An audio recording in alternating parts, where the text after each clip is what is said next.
there was that one place I always thought about, and I just wanted to be there with you. The place that no eye has ever seen, the place that no heart has ever perceived. I had a great feeling inside of me. Assalamualaikum warahmatullahi wabarakatuh. Perkenalkan, nama saya Siti Hikmatul Aulia dari kelas TP2 dengan NIM 10156124015. Ya, di sini saya akan menjawab pertanyaan dari ilmu Al-Quran. Langsung saja, pertanyaan yang pertama yaitu sebutkan dan jelaskan hikmah diturunkannya Al-Quran secara berangsur-angsur. Jadi jawabannya, Al-Quran diturunkan secara berangsur-angsur kepada Nabi Muhammad SAW dari Baitul Izzah pada bulan Ramadan. Yang pertama, agar orang mukmin antusias menerima Al-Quran dan giat untuk melakukannya atau mengamalkannya. Yang kedua, menentang orang-orang kafir yang mengkafirkannya. Yang ketiga yaitu agar umat Islam mudah memahami dan mengamalkan sesuai konteks yang sudah ditafsirkan oleh para ahli tafsir. Dan yang keempat, menguatkan hati Nabi Muhammad SAW sekaligus menjaga hafalan dan keaslian isinya. Pertanyaan kedua, jelaskan sejarah Jam'ul Quran atau pengumpulan Al-Quran dan Kitabatuhu atau penulisannya. Jadi sejarah penulisan Al-Quran itu berawal pada masa Nabi Muhammad SAW ketika wahyu diturunkan kepada beliau melalui malaikat Jibril. Wahyu ini dihafal dan dicatat oleh para sahabat-sahabat Nabi di berbagai tempat seperti di daun, di batu, di kulit, dan di tulang. Nah, di situ setelah wafatnya Nabi di masa pemerintahan Khalifah Abu Bakar, Al-Quran ini dikumpulkan dalam satu mushaf. Nah, dikumpulkan itu untuk mencegah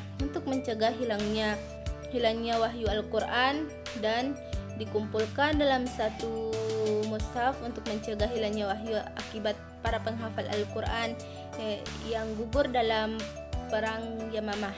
Dan pada masa Khalifah Utsman bin Affan ini, itu semua itu disalin menjadi standar resmi yang dikenal sebagai Mushaf Utsmani untuk mencegah perbedaan bacaan di berbagai wilayah Islam, dan sejak itu menjadi rujukan umat Islam hingga sekarang ini. Nah, pertanyaan ketiga, jelaskan apa yang dimaksud dengan munasabah Al-Quran dan berikan contohnya. Jadi munasabah Al-Quran itu adalah ilmu yang membahas hubungan atau keterkaitan antara satu ayat dengan ayat yang lainnya, atau antara surah yang satu ini dengan surah yang lainnya, baik dalam susunan tema, maupun susunan makna. Nah, contoh munasabah Al-Quran ini tuh terdapat pada surah Al-Fatihah dan surah Al-Baqarah. Nah, di dalam surah Al-Fatihah ini kita berdoa meminta petunjuk ke jalan yang lurus, yaitu ihdinas siratal mustaqim. Sedangkan dalam surah Al-Baqarah ini terdapat pada ayat kedua yaitu dzalikal kitabu la raiba fihi hudal muttaqin. Nah, di sini yang artinya kitab Al-Quran ini tidak ada keraguan padanya atau petunjuk bagi mereka yang bertakwa. Kemudian dimulai dengan menjelaskan bahwa Al-Quran ini adalah petunjuk bagi orang-orang yang bertakwa. Kemudian pertanyaan ketiga, berikan saya contoh surah Makkiyah dan surah Madaniyah. Nah, surah Makkiyah ini adalah surah yang diturunkan di Mekah sebelum Nabi Muhammad SAW hijrah ke Madinah. Contohnya yaitu terdapat dalam surah Al-Ikhlas ayat pertama, yaitu yang mengatakan Qul huwallahu ahad, yang artinya katakanlah bahwa Allah itu esa. Kenapa saya mengatakan bahwa surah Al-Ikhlas ini adalah surah Makkiyah? karena surahnya itu membahas tentang keimanan manusia dan ayatnya ini pendek-pendek. Nah, sedangkan dalam surah Al-Madaniyah itu surah yang turun di Madinah sebelum Nabi Muhammad SAW ini hijrah ke Madinah. Contohnya itu ada pada surah Al-Baqarah ayat 183 yang berbunyi, Ya ayyuhalladzina amanu kutiba alaikumusyamu kama kutiba alal ladzina min qablikum la'allakum tattaqun. Nah, yang artinya itu wahai orang-orang yang beriman, diwajibkan atas kamu berpuasa sebagaimana diwajibkan atas kamu sebelum kamu atas orang-orang sebelum kamu bertakwa. Nah, pertanyaan yang kelima yaitu jelaskan apa maksud ayat al-muhkam dan ayat Al-Qur'an mutasyabih dan berikan masing-masing contohnya. Jadi ayat muhkam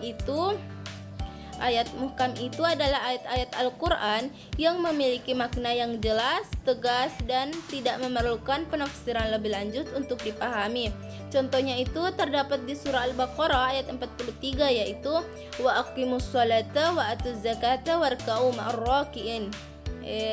Yang mempunyai arti dirikanlah sholat, tunaikanlah zakat dan rukuklah bersama orang-orang yang ruku. Nah, sedangkan ayat mutasyabih ini adalah istilah dalam Al-Qur'an yang merujuk pada ayat-ayat Al-Qur'an yang memiliki makna tidak sepenuhnya jelas atau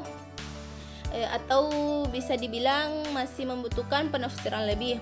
Contohnya itu terdapat pada surah Al-Fat ayat 10 yang artinya itu yang mengatakan tangan Allah itu berada di atas tangan mereka. Maksud dari tangan Allah ini di sini termasuk mutasyabihat karena maknanya itu tidak diartikan secara literal sebagai tangan fisik. Demikian tadi penjelasan untuk menjawab pertanyaan ilmu Al-Qur'an. There was that one place I always thought about, and I just wanted to be there with you. The place that no eye has ever seen, the place that no heart has ever perceived.